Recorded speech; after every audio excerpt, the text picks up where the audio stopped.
Shalom, bertemu lagi dengan saya dan dalam pertemuan kita kali ini kita akan membahas satu topik di bawah judul naik kelas.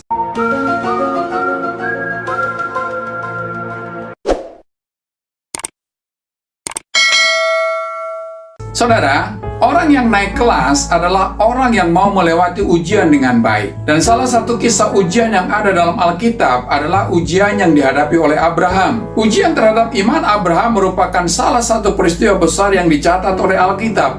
Peristiwa yang merupakan klimaks dalam kehidupan Abraham ini dapat menjadi pelajaran yang sangat berharga bagi kita, karena hal ini juga merupakan cermin bagi kehidupan kita. Kalau kita perhatikan Kejadian pasal 22 ayat 1-19, maka kita akan melihat bahwa Allah menguji kesetiaan Abraham setelah semuanya itu terjadi, seperti yang terdapat dalam ayat yang pertama.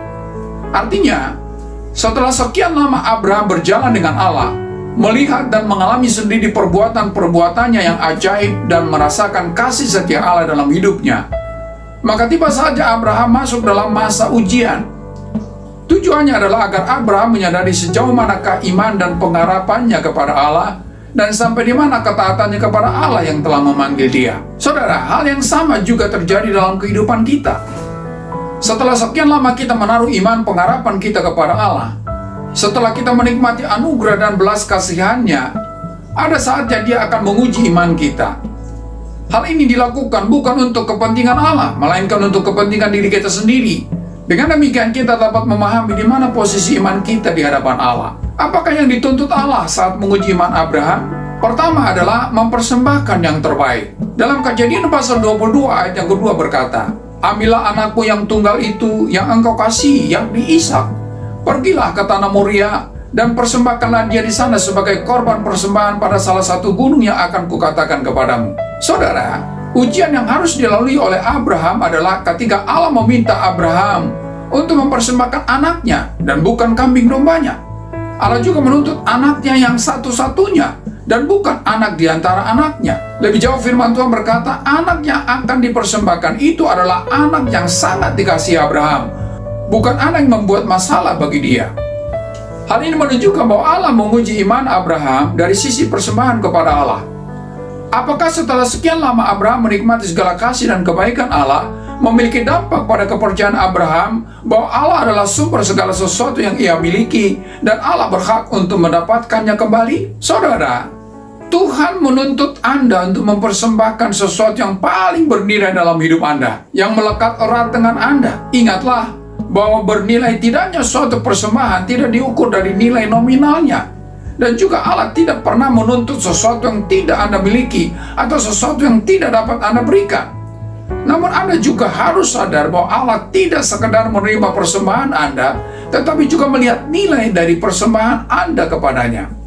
Kalau hari ini Allah meminta sesuatu dari Anda, dan sesuatu itu adalah yang paling berharga dalam hidup Anda, bagaimana tanggapan Anda? Mari teladani respons Abraham dalam menghadapi ujian itu. Apa yang dilakukan? Yang kedua adalah mempersembahkan dengan kesungguhan hati. Dalam Kejadian pasal 22 ayat yang ketiga berkata, keesokan harinya, pagi-pagi, bangunlah Abraham. Ia memasang pelana keledainya dan memanggil dua orang bujangnya beserta Ishak anaknya. Ia membelah juga kayu untuk korban bakaran itu. Lalu berangkatlah ia dan pergi ke tempat yang dikatakan Allah kepadanya. Saudara, Abraham mentaati perintah Allah itu dengan sungguh-sungguh, walaupun tentu saja ada pertentangan dalam hatinya. Perhatikanlah bagaimana ia bertindak. Abraham tidak menunda-nunda untuk memenuhi permintaan Allah itu, di mana pagi-pagi benar dia sudah bangun dan mempersiapkan segala sesuatu dengan serius. Dari sini terlihat bahwa Abraham mentaati firman Tuhan itu dengan kesungguhan hatinya. Sebenarnya ada waktu bagi Abraham untuk mengurungkan niatnya. Itu terlihat dari waktu yang dibutuhkan, mulai dari tempat tinggalnya sampai ke gunung yang ditetapkan Tuhan bagi persembahan itu. Dalam Kejadian pasal 22 ayat yang keempat berkata, ketika pada hari ketiga Abraham melayangkan pandangnya, kelihatanlah kepadanya tempat itu dari jauh. Saudara, ada 3 hari waktu yang dimiliki Abraham untuk memenuhi permintaan Allah itu atau tidak. Dalam hari-hari perjalanan itu, Abraham bisa saja membatalkan niatnya untuk mempersembahkan anak yang dikasihinya dan pulang ke rumahnya. Tetapi Abraham tidak melakukan hal itu karena dia mengenal Allah yang ia percayai. Dan keseriusan Abraham itu semakin jelas terlihat dikala ia hendak mempersembahkan anaknya. Dalam Kejadian pasal 22 ayat yang ke-9 berkata, sampailah mereka ke tempat yang dikatakan Allah kepadanya. Lalu Abraham mendirikan mezbah di situ.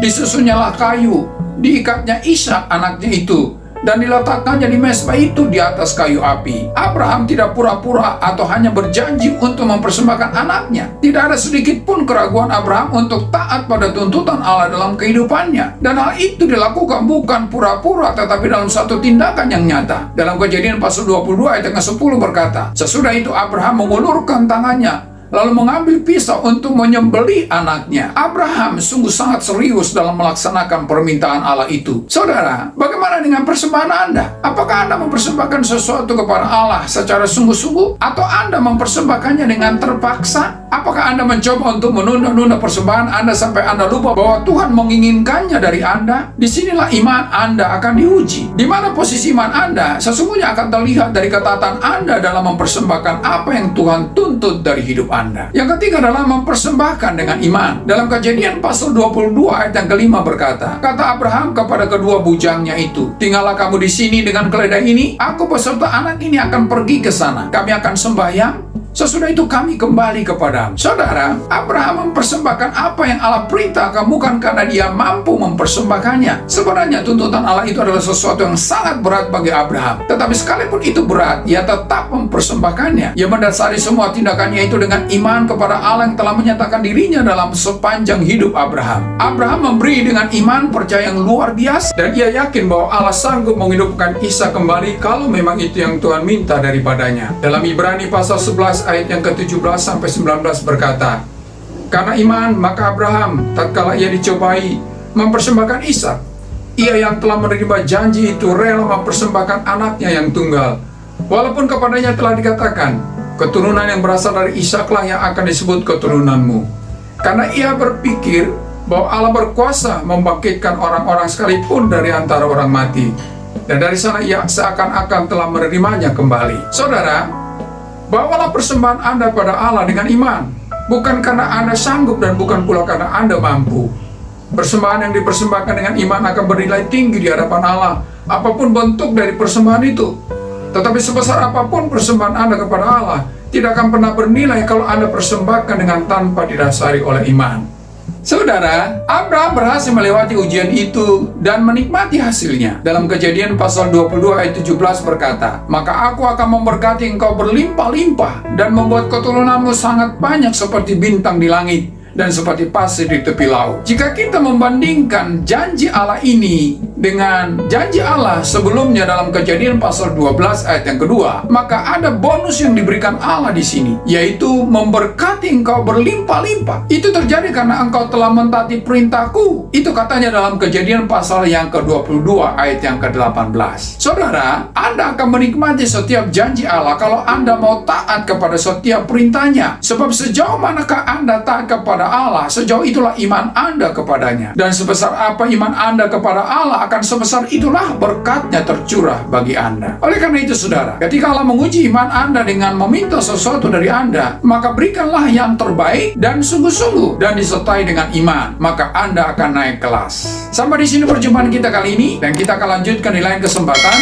Terima kasih dan shalom.